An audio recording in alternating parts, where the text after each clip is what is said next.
I'm sure everyone can see me now.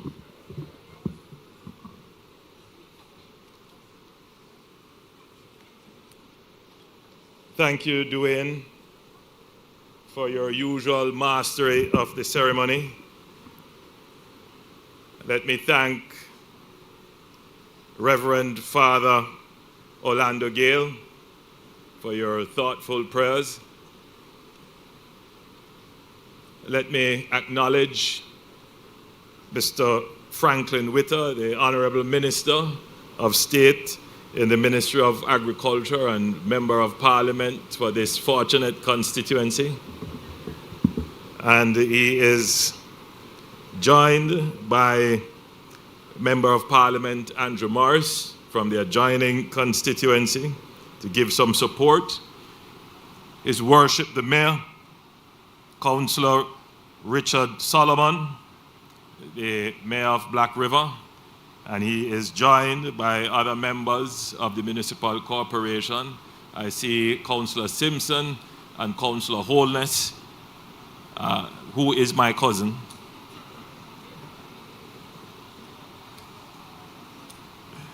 And of course, the National Housing Trust, the team that is always faithfully at these ceremonies.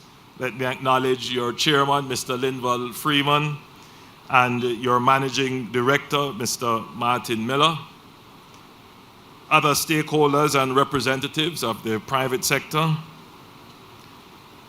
And let me specially acknowledge the beneficiaries, the persons who will be claiming this land as theirs and building on it. I'm so very much happy for you today. And you would not mind me making special acknowledgement of the Hampton School.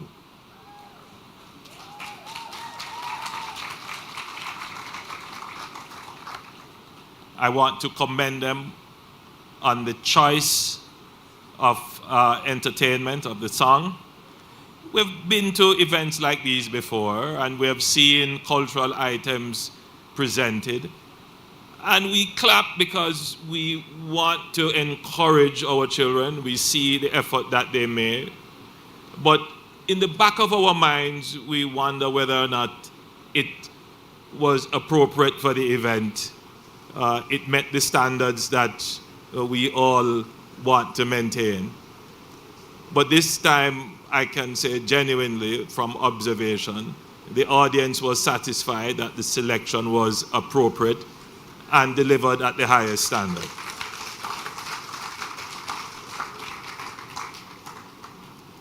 I'm pleased to be here in Malvern, St. Elizabeth for the handover of these service lots by the National Housing Trust. Today we hand over land, but we are also handing over a foundation for families to build, to settle, and to grow on. A service lot is more than a plot of land. It gives a family a legacy to call their own. It gives them roads, drainage, electricity, street lights, and the confidence that their investment is being made on proper ground in a planned community with the basic infrastructure already in place. When a family begins to build here, they are not building into uncertainty. They are building into order. For many Jamaicans, owning a home begins with owning land. It begins with a piece of Jamaica that they can call theirs. A place to build slowly. Some will build quickly. But whatever you do, build carefully. And always build within your means. I'm surveying the audience to see the reactions of those who will be owning land here. Whatever you do, build within your means. This is how wealth is built in real life. One lot, one title, one foundation, one family at a time. The Malvern subdivision is located about 15 kilometers southwest of Santa Cruz. It was originally developed by the Jamaica Teachers Association, and I see some representatives of the JTA here. I have a very long and strong relationship with the JTA. They are my good friends. So this was originally developed by the Jamaica Teachers Association Housing Cooperative Limited and comprised at the time 108 residential lots. After the National Housing Trust assessed the infrastructure, it found that more work was needed to make the development suitable. The trust then assumed responsibility for completing the infrastructure works, along with the 30 residential lots that remained available at the time. After further assessment, the NHT reduced the number of serviceable lots from 30 to 27 because 3 lots had serious flooding concerns. Now, that was a responsible decision. Sometimes we see developments where the developers are well aware that there are concerns with the lots and they still sell them. But you will not have that happen with the NHT because the NHT is a responsible developer. And in any event, it will come back to cost them because the NHT can't run. The NHT is always there. So they have to make wise decisions. And so whilst there would be significant reason to make the 3 lots available, once we make a proper assessment that these lots will not serve the people who buy them, we're not going to put them up for sale. And so I want to commend the NHT for that. We cannot build housing policy on wishful thinking. We must build on sound assessment, proper engineering, and respect for risk. If land is likely to flood, we must say so. If a lot is unsuitable, we must accept that evidence. Families should never be encouraged to put their life savings into a place that may later be exposed to loss, damage, or distress. So today's handover is also a statement about standards. The works completed here include paved roadways with curbs, street names and traffic signs, stormwater drainage systems, electrical distribution infrastructure, and streetlights. Martin, there's no pool, no gym, jogging trail. We'll have to talk about that with the new homeowners. Obviously, these days, the recreation areas and jogging trails are becoming almost standard features for housing developments. Now, the development cost just over $100 million. And that investment is visible on the ground beneath our feet. I want to recognize the project team, which would include the Rural Water Supply Limited, which provided pre-contract civil engineering support, Donovan Simpson and Associates Limited, they were the land surveyors, the NHT project management team, the NHT engineering and contract monitoring department, and the contractors who brought this development to completion. The public sees the ceremony, but the team lived through the long road that made this possible. The surveys, the approvals, the procurement, the supervision, the corrective decisions, and the follow-through that That work deserves acknowledgement. Now, to the selected beneficiaries, I offer my congratulations.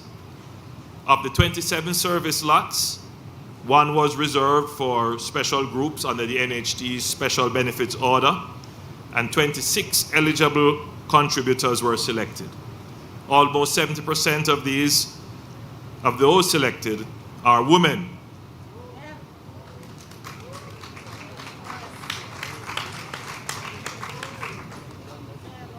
Women in Jamaica frequently carry the daily weight of holding families together, planning for children, managing household costs, sustaining long-term goals, even when resources are stretched. Housing gives that discipline somewhere to land. It converts quiet, consistent effort into lasting assets. It is fitting that this scheme reflects that reality in its beneficiary profile. Now, the income profile of the beneficiaries also tell an important story. Five selectees qualified at 0%. And this is a point that I need to emphasize. That the benefit of the NHT comes, yes, from its undertaking to develop land. It comes from the provision of a mortgage. But the more long-lasting effect is it allows persons who qualify to access a mortgage at 0%. That's a huge subsidy. So 5 persons of the 26 will have a mortgage 0%. 5 qualified at 2%, and 12 qualified at 4%, and 4 qualified at 5%. So the benefit of the NHT, it's huge when you compare it to commercial mortgage rates. Now, that means that the majority of beneficiaries are receiving support at rates designed to keep the cost of ownership within reach. And that is what the NHT was created to do.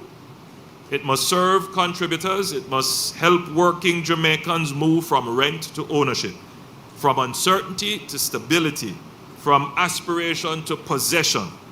And it must keep doing that, especially in rural Jamaica, in towns, in farming communities, in growing centers, and in places like beautifully cool Malvern. Most of the selectees are between 41 and 60 years old. I'm looking at the selectees and I couldn't tell. They all look very young. Some may have wondered if this day would ever come. Some have waited their entire life for this day. But today, your dreams are coming true.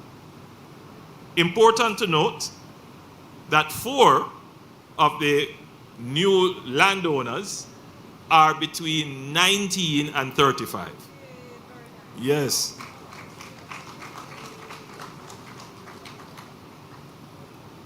And the beneficiaries, the occupants now, represent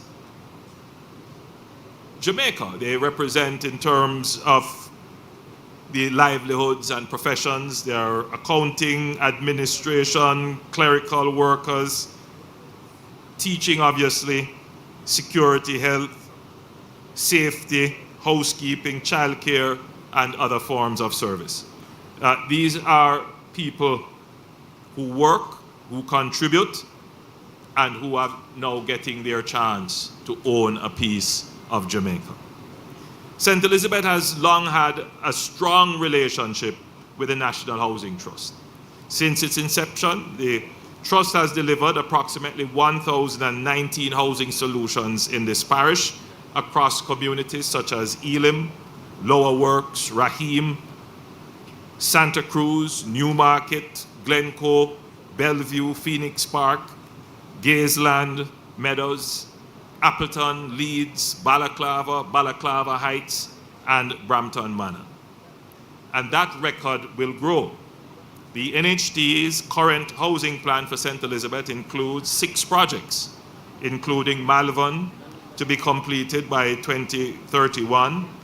Together, they are expected to bring approximately 1,993 housing solutions to the parish. And these include Friendship Oaks 1 with 256 service lots, Friendship Oaks 2 with 248 one-bedroom units, 59 two-bedroom units, and 443 service lots. The Holland Estate with 540 solutions, Luana with 360, and Kensington with 60.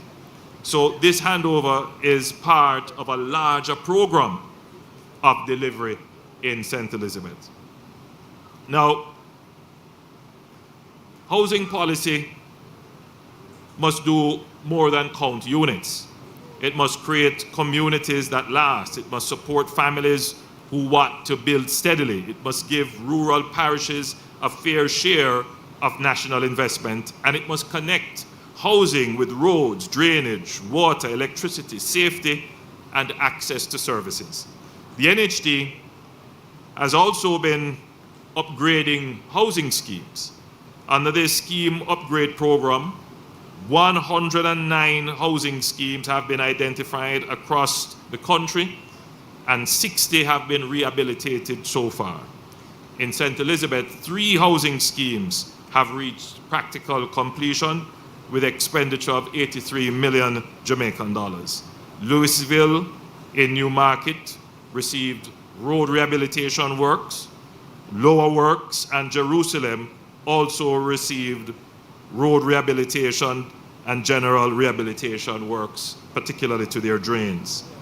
This work matters because communities must never be left to decay after the keys have been handed over.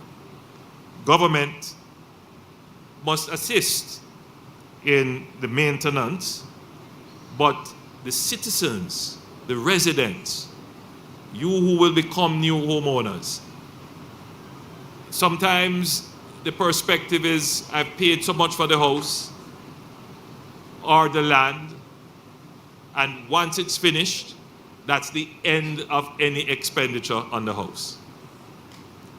Nothing lasts forever. Concrete deteriorates as well. The paint will fade and strip. You have to constantly maintain your house in order for it to keep value. I say this again to those of you who will be homeowners here. Your plan must include maintenance of the structure that you build. As I was driving in, I was very impressed by the community. It's clear that in its heyday, this was one of the top tier areas to live in. You could see the plan for the area, not to mention the lovely vista that you have of the sea, of the plain, and how cool it is. But clearly, over time, the verges have been left unkept. The fences have fallen down. Persons have neglected to maintain their front yards.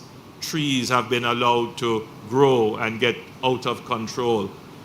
And I did pass a garbage collection truck on my way up. It passed me going down. So councillors, there seems to be a service here. I know I'm going to immediately be corrected that it is not adequate, it doesn't come on time, it doesn't come frequently.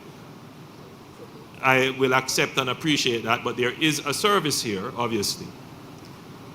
But it is clear that the level of maintenance of the community space, residents controlling their own waste and managing how it is disposed, it's not sufficient to move the garbage from your kitchen and throw it on the roadside with no care of whether or not dogs or other animals will come and disturb this garbage and have it strewn and spread all over the place.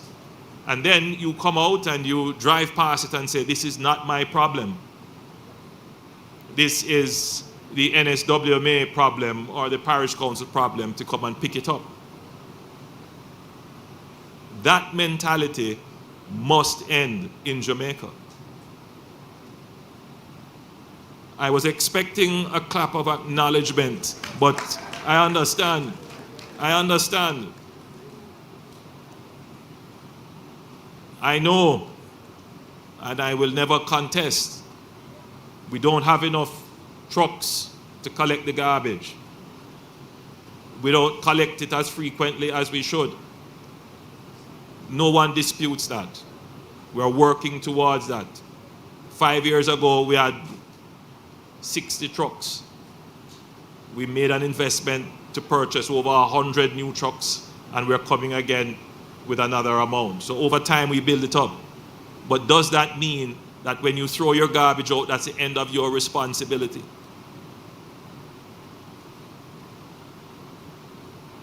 Have our values as a society deteriorated so that we have become immune to a sense that when we see garbage strewn all around, it has an impact, a negative impact on us to motivate us to the point that we do something about it, or we just leave it there. And that is the concern that, as your Prime Minister, I have when we speak about the deterioration and degeneration of our values.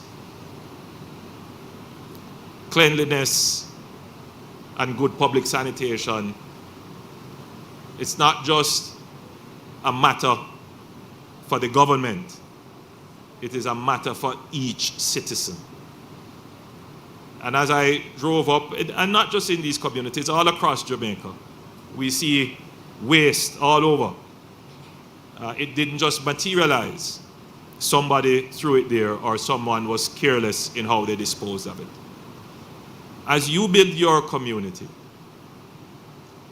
you should, because this is now a new community with a new culture that can be rooted from the start, you must make a pact to ensure that your community is clean, that the road leading up to your community is clean.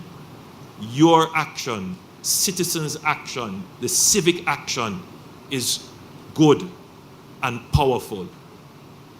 So instead of saying, why don't you come and collect my garbage? We know we are working on that.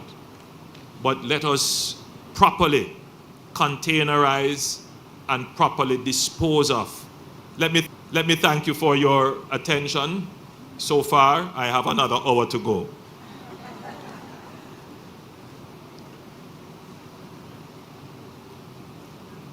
There is a lot of talk about the NHT and the NHT being deprived of resources by virtue of the government extending legislation to have fiscal support for the budget from the NHT. And I will repeat the point that I have made over and over again. The government does not take the funds from the NHT lightly. We understand what the resources are dedicated for. And were it not a situation that required it, the government would not have done it. And it is worth noting that the opposition did it and said the same thing, that the situation required it. And the situation does require it. However, we must be clear that the funds that have been taken from the NHT have not impaired the NHT in its ability to respond and to deliver benefits for the citizens. And I want to make that absolutely clear. During Hurricane Melissa, the recovery process from Hurricane Melissa, the NHT has already processed and distributed over 5,078 home grants. That's about 1.974 billion Jamaican dollars. Each grant about 500,000 Jamaican dollars. One of the things I find very amusing as a politician is that if you could give 95 persons something, they could get a grant or get access to something, the 95 will say nothing, but the 5 who didn't get will be louder than the 95 who got. And so the impression would always be given that nothing was done. I'm sure you have not seen one homeowner who has got the grant come out and say, I have got the grant.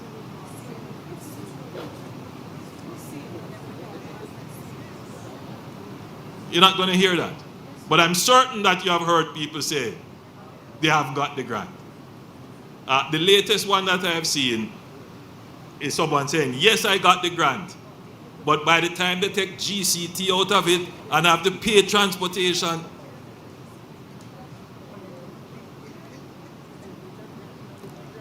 I guess it is what it is. So it should be in the public domain that not just what the government has spent, which is almost over $60 billion already. The NHT has spent almost $2 billion on grants. The NHT gave 6 months moratorium on mortgage for 36,000 mortgages in the affected areas. That's huge.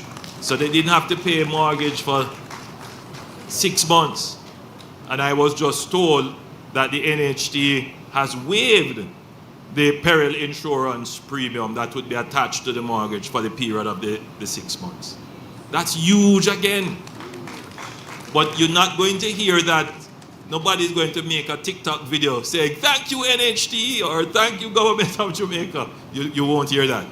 So that is why we have to have these ceremonies to put the information in the public domain so the public discourse can be balanced.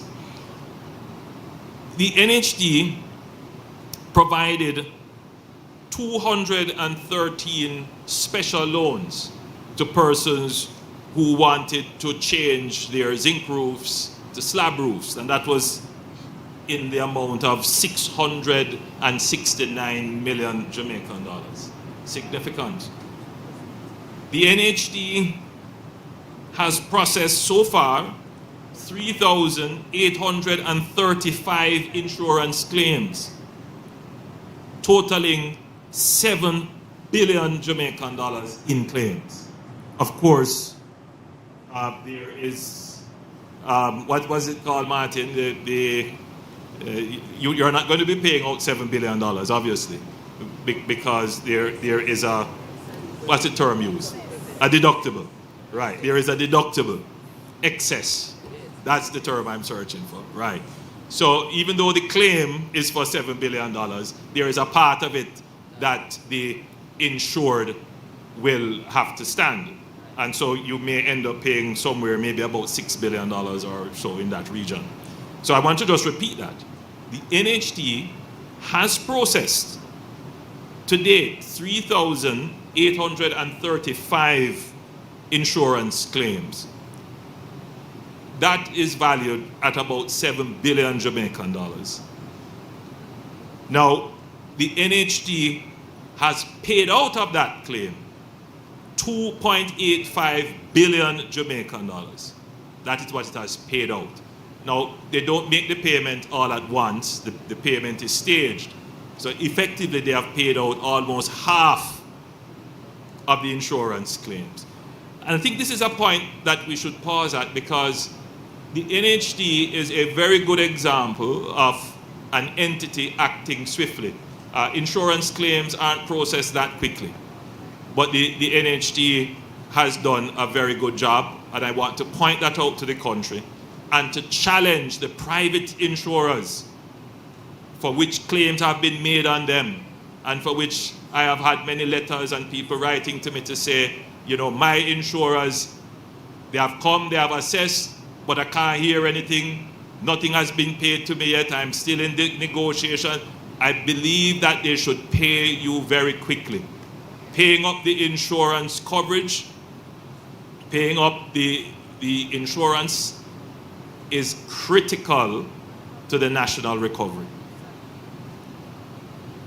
So I want to commend the NHT for being quick in making the insurance payments, and I want to challenge the private insurers to speed up the payments on the claims. That is an important part of the recovery from Hurricane Melissa.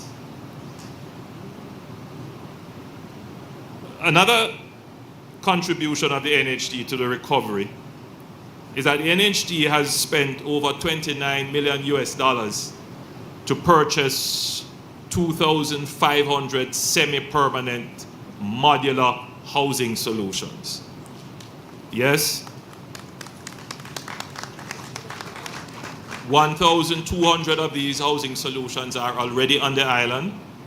300 will be here by Friday, and the remaining 1,000 we expect to be here by July. These units will form the basis of the government's response for persons who must be relocated from areas that have been significantly damaged, or for persons who have lost everything and are not able to rebuild. The NHT has identified 5 clusters, 5 areas in which these units will be deployed, and units that have to be deployed randomly across the island. Those will be done through the Ministry of Economic Growth and Infrastructure Development. The NHT is also making a contribution to the building of the bases on which these semi-permanent modular housing solutions will be put. And I want to state it here. There was some concern that the government of Jamaica did not spend $1.4 billion that was gifted to it. Now, any accountant, anyone who understands finance, will immediately look at that and say, funds are fungible.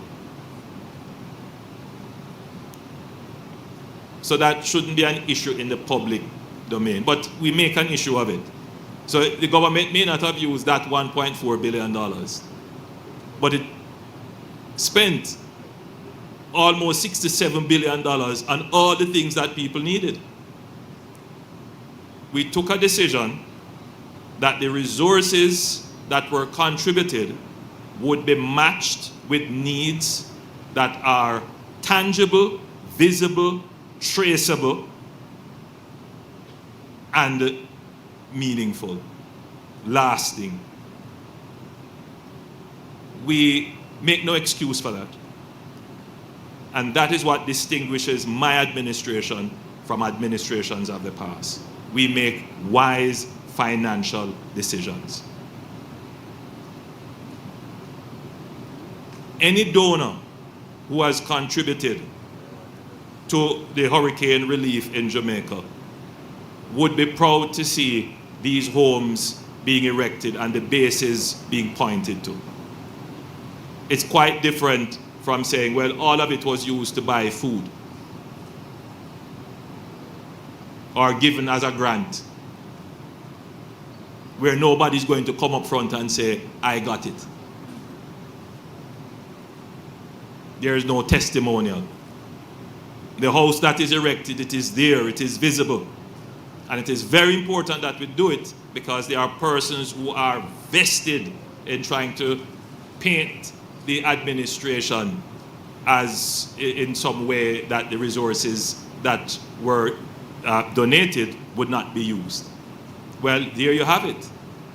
The resources are accounted for. The resources are there, and you will see what the resources were used for. So I thought I would use this opportunity to point that out. These 2,500 units will be deployed heavily, most of it, I think, based upon the needs. A large part of it will be deployed right here in St. Elizabeth. Your brothers and sisters who are on the coast in Parity, an area that was badly damaged, which I toured, which is quite clear that the cost of reconstruction there would be quite higher than the houses that you're trying to save. So we have already indicated to the people of Parity that that area has to be relocated.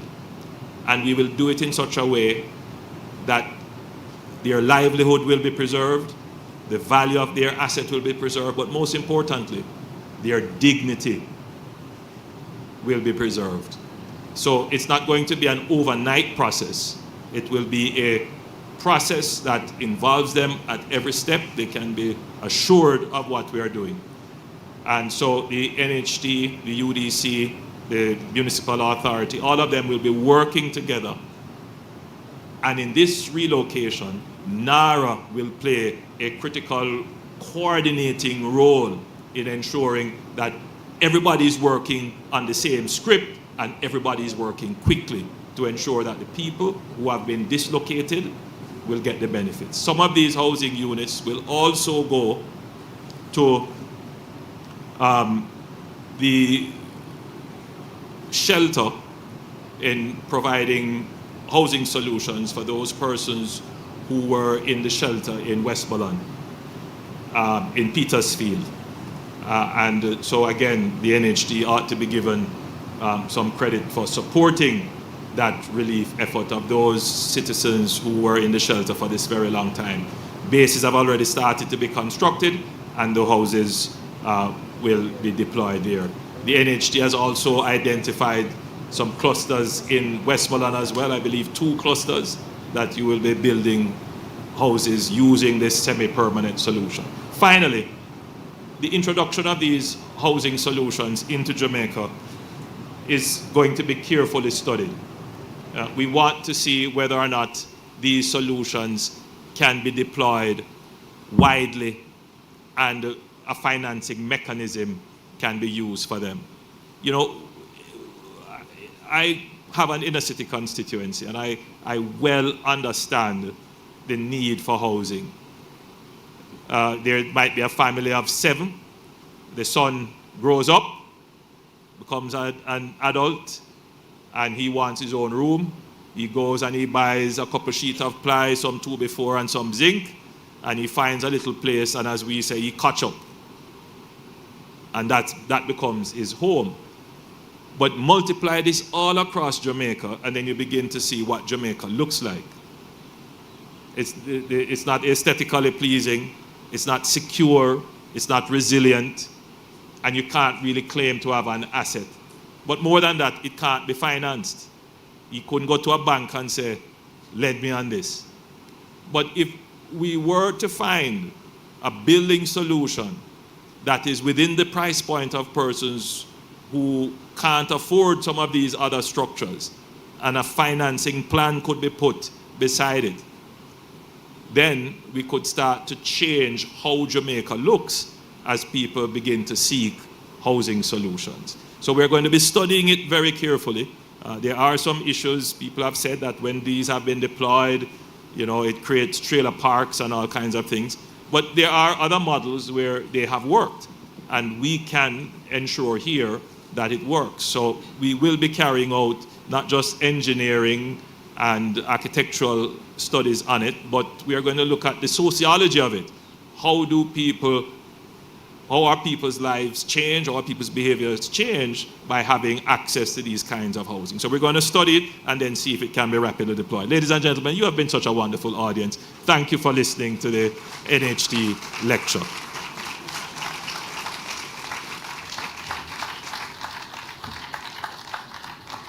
Thank you very much, Prime Minister Dr. Holness.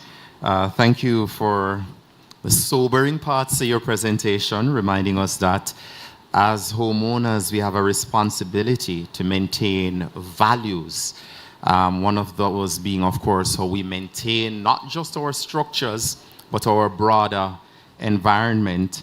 And the reminder, of course, that the work of the National Housing Trust cannot be measured simply in how many houses are built, how many mortgages are written, or how many lots, as we're doing today, are handed over.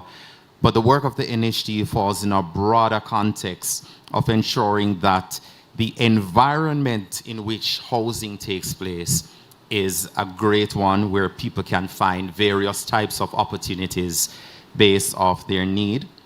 Over 5,000 grants post-Hurricane Melissa, and I should point out those grants were not just NHT beneficiaries. We widened the pool of who could benefit it.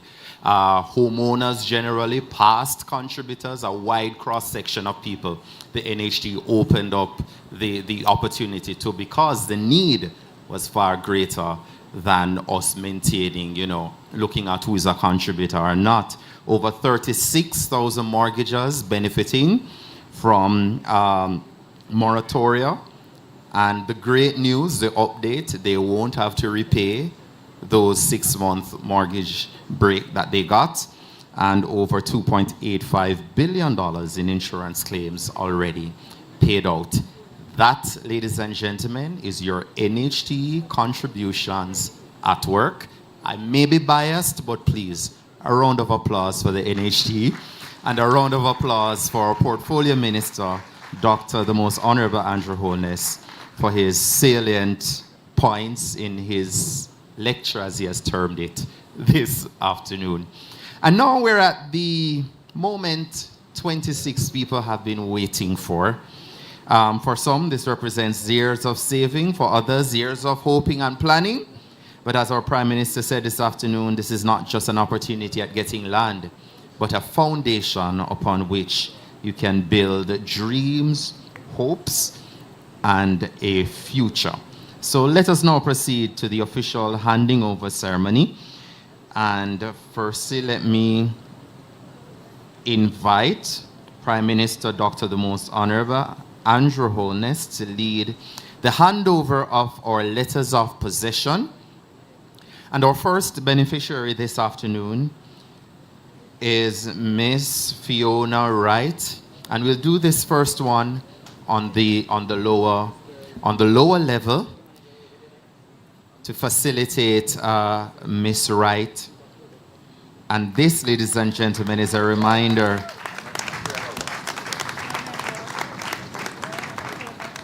that there are no limits to your opportunities and where housing is concerned. Miss Wright, our first beneficiary, being given her letter of possession this afternoon. And we spoke earlier about bag of tools and your own mass. So your bag of tools is your letter of possession this afternoon, beneficiaries, that you can use to start building your homes and building also your dreams and your future. A round of applause for Miss Fiona Wright, our first beneficiary this afternoon. And we continue the handover. And I know our photographers would love for you to come up a little higher, Dr. Holness. So let me invite you up. And let me invite as well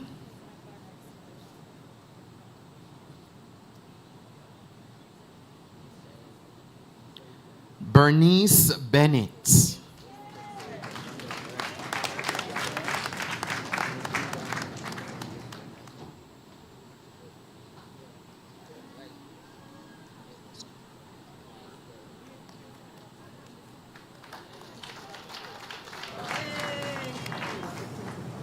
And you can exit behind me, Miss Bennett. Thank you so very much. Let's also welcome Mrs. Kaveen Bisesa Headlam.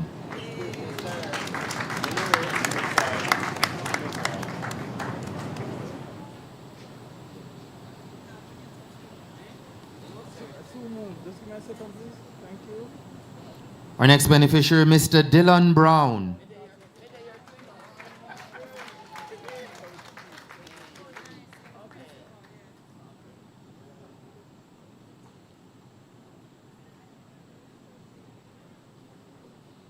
Let's also welcome Monica Brown.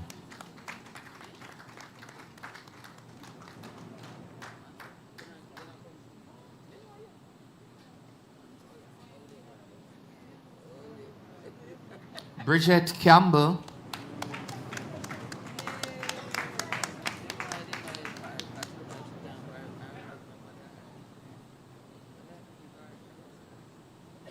Let's also welcome Mrs. Eugenia Collins.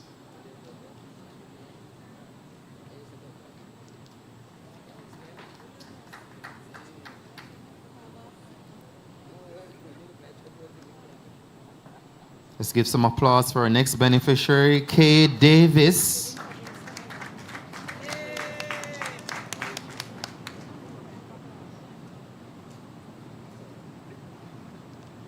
Heather Grindley.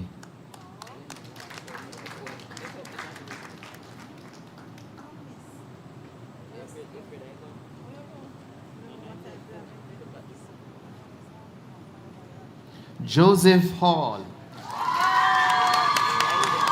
Okay, we hear you.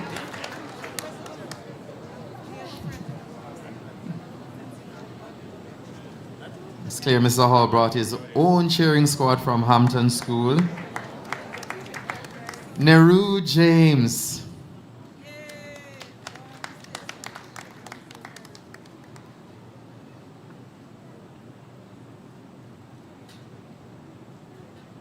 Mr. Steve Jones.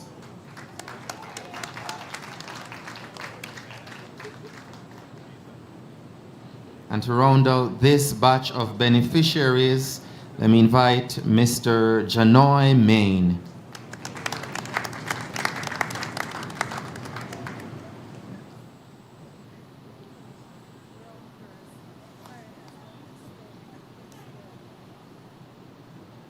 Thank you very much, Dr. Holness.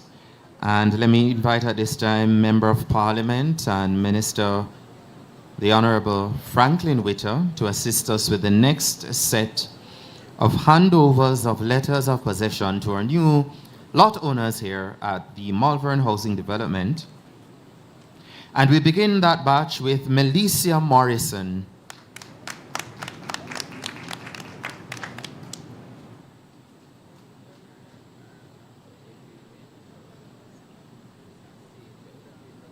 Sean Mitchell.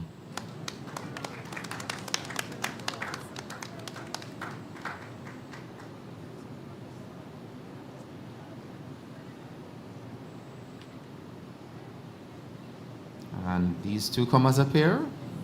Janelle and Roland Hoylett.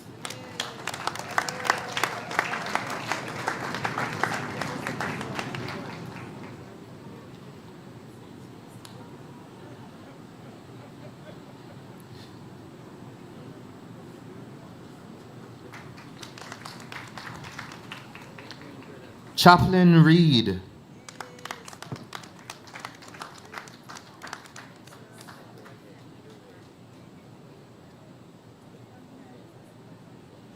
And we round out this batch of beneficiaries with Michelle Smith.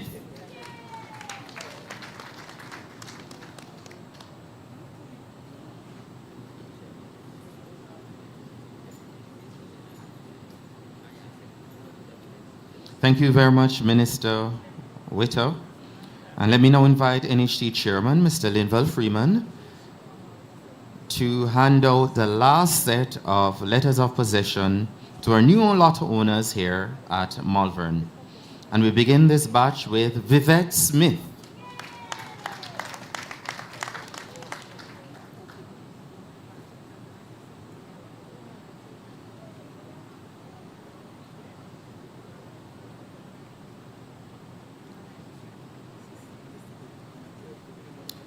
Never heard this name before. It's a beautiful one. Cintrina Stone.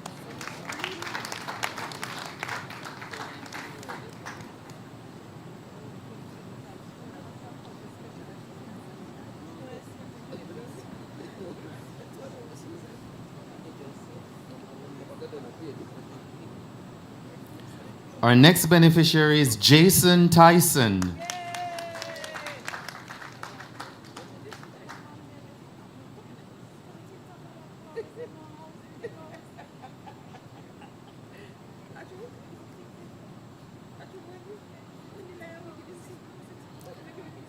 Let's also make welcome Paulette White.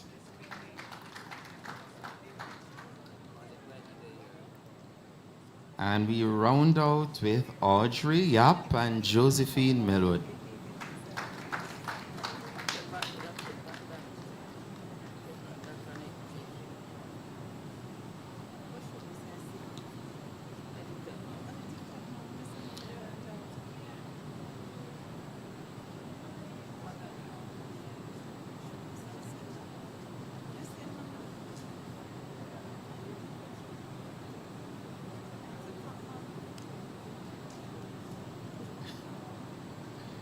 Thank you very much, Chairman Freeman. And ladies and gentlemen, one big healthy round of applause for all our lot owners here at Malvern.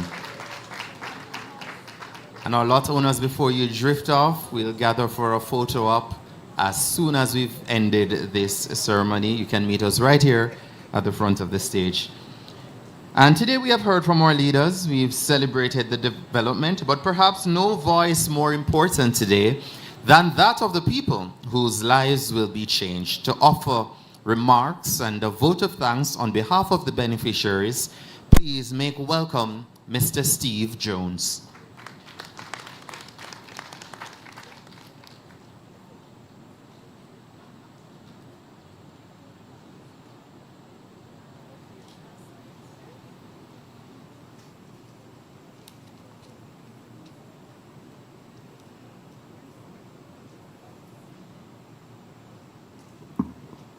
Okay, Mr. Master of Ceremonies, allow me to adopt the protocols already established. However, I must recognize the most honorable Prime Minister, the most honorable Dr. Andrew Holness, Member of Parliament, Southeastern St. Elizabeth, and Minister of State in the Ministry of Agriculture and Fisheries, Mr. Franklin Witter, the Chairman of the National Housing Trust, Mr. Linval Freeman, councillors, other members of government, distinguished guests, members of the audience. Good afternoon. On behalf of all the beneficiaries, or should I say my new neighbors who have received service lots today, I stand with gratitude to offer thanks. To our Honorable Prime Minister, Dr. Andrew Holness, thank you for your leadership and commitment to making home ownership a reality for ordinary Jamaicans. Your government's vision of housing as a right and not as a privilege gives us hope. By supporting the National Housing Trust in this initiative, you have helped in turning the dream of land ownership into reality for most Jamaicans. To the Chairman of the Board of Directors and Management of the National Housing Trust, we thank you for your hard work and service, from processing applications to preparing these lots. Your team made it all possible. We are aware that infrastructural work of this nature takes meticulous planning and coordination. Thank you for your patience, professionalism, and dedication to your contributors. To the staff of the branch offices who guided us through the process, thank you for answering questions, easing concerns, and treating us with respect. Also, I must commend you and highlight the speed at which the applications were processed. Today's handing over ceremony actually marks a 7-month window from date of advertising these lots to the actual handing over. Excellent job.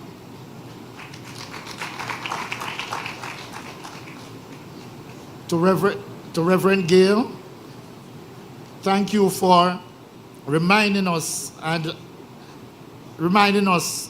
to have the Heavenly Father with us as we seek to continue on this journey.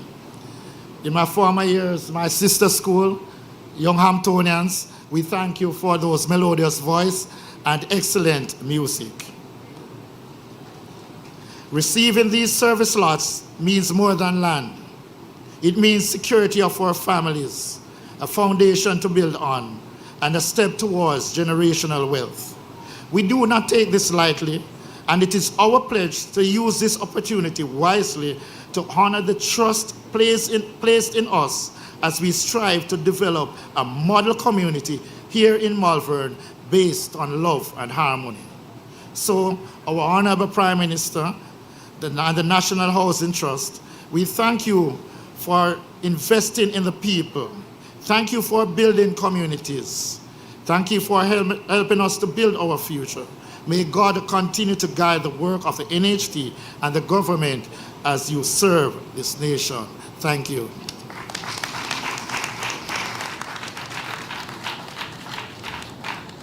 Thank you very much, Mr. Jones. Our beneficiaries, they are indeed laying the foundation for homes, for families, and that will last for generations yet to come. This time, we will be just about wrapping up our exercise this afternoon. We now invite our distinguished guests to participate in the official ribbon cutting ceremony that will take place to my right. Ladies and gentlemen, you can remain seated and view it. And that will symbolize the opening of the Malvern housing development and the beginning of the new chapter for these residents. And participating in that exercise, I'll invite Prime Minister Dr. Holness, Minister Witter, Chairman Freeman, Managing Director Mr. Miller, and the ribbon will be cut alongside Ms. Bernice Bennett, one of the new lot owners here. And following the ribbon cutting, there will be a tree planting exercise with Dr. Holness and Mrs. Kaveen Bisesa Headlam. So as we close out our function this afternoon, to our beneficiaries, congratulations. May the homes you build here be filled with love, security, prosperity, and of course, some very precious and cherished memories. To our Prime Minister, distinguished guests, our stakeholders, community members, and partners, thank you for joining us on this occasion. Safe travels, and may God continue to bless Malvern, St. Elizabeth, and Jamaica, land we love. Our ushers, I'll ask you please to direct our ribbon cutting team to the area. Thank you very much, and have a great rest of afternoon.